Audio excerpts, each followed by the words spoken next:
To get started with Authorize Net Accept.js, you need to have an Authorize Net account and a payment form on your website. The first step is to include the Accept.js library in your payment form by adding a script tag to your HTML file. This library provides a secure way to collect sensitive payment information from your customers.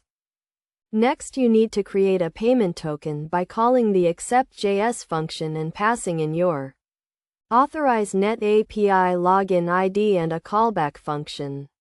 This token is used to authenticate the payment request. Once you have the payment token, you can collect the payment information from your customer using a payment form. This form should include fields for the customer's credit card number, expiration date, and security code. When the customer submits the payment form, you need to call the Accept.js function again to create a payment data token. This token is used to represent the customer's payment information and is returned in the callback function.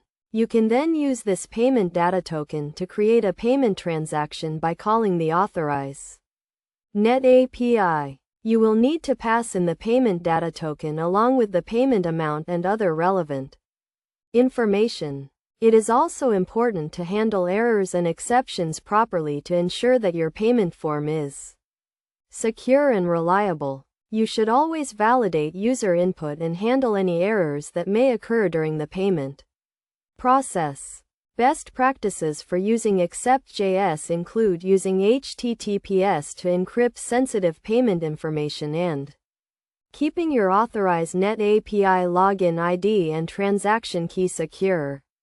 You should also ensure that your payment form is compliant with the payment card industry data security standard. By following these steps and best practices, you can use Authorize Net Accept.js to securely collect payment information from your customers and process transactions on your website. This helps to reduce the risk of credit card fraud and ensures that your customers' payment information is protected.